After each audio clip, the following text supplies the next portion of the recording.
Hello students, education with Suparna চ্যানেলে তোমাদের সকলকে স্বাগত। আজকের আমি তোমাদের সাথে শেয়ার করব BA education honours 6th semester CC13 অর্থাৎ সাইকোলজি অফ অ্যাডজাস্টমেন্ট এই পেপারের আমি কিছু প্রশ্ন এবং উত্তর তোমাদের সাথে শেয়ার করব। তো তোমরা এই প্রশ্ন এবং উত্তরগুলো খাতায় লিখে নিতে পারো। প্রথম প্রশ্ন, সঙ্গতি বিধানের গুরুত্ব আলোচনা করো। সঙ্গতি বিধান একটি নিরবিচ্ছিন্ন প্রক্রিয়া। প্রতিটি মানুষ জন্ম থেকে মৃত্যু পর্যন্ত প্রতিনিয়ত সঙ্গতি বিধানে চেষ্টা করে যায়। ব্যক্তির বয়স বাড়ার সাথে সাথে সে সংবেদন, প্রত্যক্ষণ এবং ধারণা গঠন প্রক্রিয়ার মাধ্যমে তার পরিবেশের বিভিন্ন উপাদানগুলির সঙ্গে সঙ্গতি বিধান করার চেষ্টা করে। পরিবেশের তিনটি উপাদান যেমন জৈবিক, মানসিক এবং সামাজিক। জীবন ধারণের পক্ষে একান্ত প্রয়োজনীয় বিভিন্ন চাহিদা হলো জৈবিক উপাদান, যেমন জল, বায়ু, খাদ্য, বাসস্থান ইত্যাদি। পৃথিবীর সবচেয়ে বুদ্ধিমান জীব হলো মানুষ, তাই তার মধ্যে মানসিক চাহিদাগুলি লক্ষণীয়, যেমন সক্রিয়তার চাহিদা, স্বাধীনতার চাহিদা, প্রাক্ষবিক চাহিদা ইত্যাদি। আবার সামাজিক মেলামেশার চাহিদা, দল গঠনের চাহিদা ইত্যাদি হলো তার পরিবেশের সামাজিক উপাদান। উপরিউক্ত এই তিন ধরনের উপাদানগুলির সাথে শিশু ধীরে ধীরে সঙ্গতি বিধানের চেষ্টা করে। মনোবিদরা সঙ্গতি বিধানকে দুই দিক থেকে ব্যাখ্যা করেছেন। 1 নম্বর, সঙ্গতি বিধানকে প্রক্রিয়া হিসাবে বর্ণনা করা হয়েছে যখন পরিবর্তিত পরিস্থিতিতে শিশু নিজেকে মানিয়ে নেওয়ার চেষ্টা করে। খিদে পেলে খাবার জোগাড় করার চেষ্টা হলো একটি প্রক্রিয়া। স্টুডেন্টস, এখানে সংবিধান লেখা যেটা সঙ্গতি বিধান হবে, এখানে একটা ভুল হয়ে গেছে। 2 নম্বর, যখন সঙ্গতি বিধান একটি সাফল্য হিসেবে প্রকাশ পায় তখন তাকে কার্য সম্পাদন করতে দেখা যায়। শিক্ষার্থী পরীক্ষায় সাফল্য লাভ করলে এক্ষেত্রে সঙ্গতি বিধান হিসেবে পরিগণিত হয়। বাহ্যিক পরিবেশগত চাহিদা পূরণের পাশাপাশি ব্যক্তির ইচ্ছা, অনিচ্ছা, কামনা, বাসনা, সামাজিক প্রত্যাশা পরিপূরণ ব্যক্তির সঙ্গতি বিধানের ক্ষেত্রে অত্যন্ত গুরুত্বপূর্ণ। এইসব চাহিদা ব্যক্তির মধ্যে উদ্দীপনা সৃষ্টি করে, যার প্রতিক্রিয়াই হলো সঙ্গতি বিধান। চাহিদাগুলি পূরণের জন্য ব্যক্তিকে সক্রিয় হতে হয়। এই সক্রিয় হওয়া এবং তার ফলশ্রুতি হলো সঙ্গতি বিধানের মূল বিষয়। 2 নম্বর প্রশ্ন, সিজোফ্রেনিয়ার লক্ষণগুলি কি কি? সিজোফ্রেনিয়া একটি মানসিক ব্যাধি যা মানসিক এবং শারীরিক সুস্থতার উপর প্রভাব ফেলে। এটি মস্তিষ্কের কার্যকারিতা ব্যাহত করে এবং চিন্তাভাবনা, আচরণ, স্মৃতিশক্তির ওপর ব্যাপক প্রভাব ফেলে। সিজোফ্রেনিয়ার লক্ষণগুলি নিম্নে আলোচনা করা হলো। প্রথম পয়েন্ট হচ্ছে বিভ্রান্তি।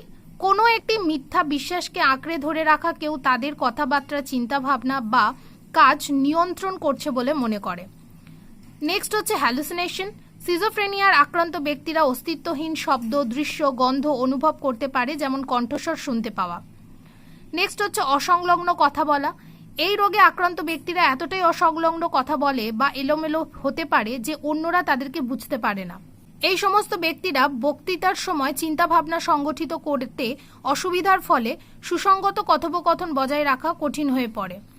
নেক্সট হচ্ছে অস্বাভাবিক নড়াচড়া। ব্যক্তিরা অপ্রত্যাশিত বা অপ্রচলিত নড়াচড়া প্রদর্শন করতে পারে যা অন্যদের কাছে অবাক করার মতো মনে হয়। নেক্সট হচ্ছে নেতিবাচক লক্ষণ। এই রোগে আক্রান্ত ব্যক্তিদের মুখের অভিব্যক্তির অভাব হতে পারে, আবার আবেগহীন কণ্ঠে কথা বলতে পারে। নেতিবাচক লক্ষণগুলির মধ্যে প্রেরণার অভাবও অন্তর্ভুক্ত। উপরিউক্ত লক্ষণগুলির কারণে ব্যক্তি সন্দেহজনক, ভীতবোধ করে, স্বাস্থ্যের প্রতি যত্নশীল হয় না, আত্মহত্যা চিন্তাভাবনা অনুভব করে।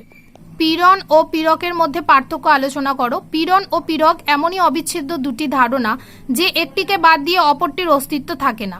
পীড়ন ও পীড়কের পার্থক্য নিম্নে আলোচনা করা হলো।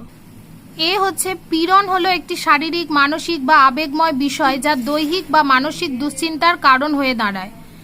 অন্যদিকে যে পরিস্থিতি, বস্তু বা ঘটনা ব্যক্তির পীড়নের কারণ তাই হলো পীড়ক। বি, পীড়ন ব্যক্তিগত। পীড়ন সম্পর্কিত আলোচনা থেকে জানা যায় পীড়ন ব্যক্তিগত, কিন্তু পীড়কের শ্রেণীবিভাগ আলোচনা প্রসঙ্গে জানা যায় পীড়ন পরিবেশগত। অন্যদিকে পীড়ক এক ব্যাপক ও বিস্তৃত বিষয়ের ঘটনা কিংবা বস্তু সমারোহ, তার কোনো চিরস্থায়ী তালিকা থাকা সম্ভব নয়। পীড়নের বৈচিত্র্য অনেক কম, অন্যদিকে পীড়নের তুলনায় পীড়কের বৈচিত্র্য অনেক বেশি।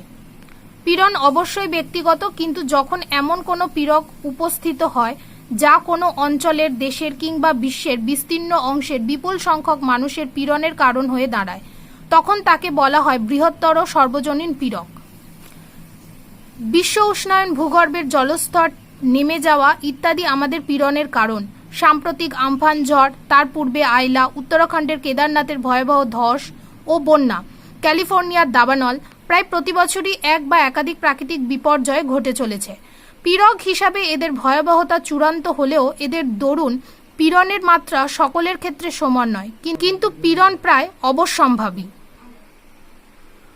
অপসঙ্গতির কারণগুলি লেখো। পারিবারিক প্রভাব।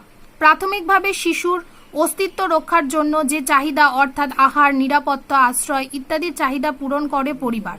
এই সমস্ত চাহিদার অসামঞ্জস্য এবং চাহিদা পূরণের ব্যর্থতা, যার জন্য শিশু নিজে দায়ী নয়, এই সমস্ত কারণে অপসঙ্গতি দেখা যায়। অশান্তিময় পরিবার। অপসঙ্গতির কারণ হিসেবে পারিবারিক সম্পর্কের ভূমিকা বিরাট। বিবাহ বিচ্ছিন্ন পরিবার, স্বামী স্ত্রীর তীব্র বিবাদ, এই ধরনের প্রত্যেকটির প্রভাব সন্তানের ওপর পড়ে। এই সমস্ত ক্ষেত্রে অপসঙ্গতির সম্ভাবনা প্রবল। নেক্সট পয়েন্ট হচ্ছে নেশা। পরিবারে কেউ যদি নেশাগ্রস্ত থাকে এবং নেশার দরুন নিয়মিত অশান্তির সৃষ্টি হয়, তবে সেক্ষেত্রে অপসঙ্গতির সম্ভাবনা বহুগুণ বৃদ্ধি পায়। নেক্সট হচ্ছে অপুষ্টি ও অস্বাস্থ্যকর পরিবেশ। অপুষ্টি, রক্তাল্পতা, অস্বাস্থ্যকর পরিবেশ শিশুর স্বাভাবিক শারীরিক ও প্রাক্ষবিক প্রজ্ঞামূলক বিকাশ ব্যাহত করে। ঘন ঘন শারীরিক অসুস্থতা সঙ্গতি বিধানের অন্তরায়। নেক্সট হচ্ছে জৈবিক কারণ। বিশেষ বিশেষ অপসঙ্গতির ক্ষেত্রে জেনেটিক প্রভাব আছে কিনা তা একটি দীর্ঘকালীন বিতর্কের বিষয়। অসামাজিক আচরণ, নেশা, অনিয়ন্ত্রিত প্রক্ষোভ ভিত্তিক অপসঙ্গতির বংশগতভাবে প্রবাহিত হওয়ার সম্ভাবনা থাকতে পারে, এমন দাবি একসময় জোরালো ছিল, কিন্তু গবেষকরা এই বিষয়ে নিশ্চিত নন। অনেকের মতে বংশগতভাবে যে সমস্ত ব্যক্তিত্বের বিশৃঙ্খলা দেখা যায় তা আসলে অস্বাভাবিক পারিবারিক পরিবেশের প্রভাব। 6 হচ্ছে অবহেলা ও পক্ষপাতিত্ব। পারিবারিক পরিবেশে সমস্ত সন্তানই সমান যত্ন ও আদরের দাবিদার, কিন্তু বহু পরিবারে পক্ষপাতিত্বের দরুন কোনো কোনো সন্তান অবহেলিত হয়, যথা মেয়ে অপেক্ষা পুত্র সন্তান প্রতি পক্ষপাতিত্ব, সুদর্শন সন্তানের প্রতি পক্ষপাতিত্ব, প্রতিবন্ধকতা যুক্ত সন্তানের প্রতি অবহেলা। অপসঙ্গতির সংজ্ঞা দাও। সঙ্গতির বিপরীত হলো অপসঙ্গতি। সঙ্গতি যদি হয় সামাজিক সমর্থিত পথে চাহিদা পরিপূরণের, তাহলে অপসঙ্গতি হলো সমাজ অবাঞ্ছিত পথে চাহিদার পরিপূরণ। উইলসন অ্যান্ড মাইলার এর মতে অপসঙ্গতি হলো এমন এক অবস্থা যা ব্যক্তিকে সমাজের বিরুদ্ধাচরণ করতে উদ্বুদ্ধ করে এবং এই আচরণের মূলে আছে ব্যক্তির চাহিদা তৃপ্তির অভাব। ক্রো এবং ক্রোয়ের মতে যে আচরণের দ্বারা ব্যক্তির বিকাশ ব্যাহত হয় এবং চাহিদার অতৃপ্তি ঘটতে দেখা যায় তাই হলো অপসঙ্গতি। অপসঙ্গতি হলো এমন এক অবস্থা যেখানে একজন ব্যক্তির আচরণ বা চিন্তা ভাবনা তার পরিবেশের প্রত্যাশা বা প্রয়োজনের সাথে সামঞ্জস্যপূর্ণ নয়। তো স্টুডেন্টস, তোমরা এই প্রশ্ন এবং উত্তরগুলো দেখতে পেলে তোমরা এগুলো খাতায় লিখে নিতে পারো।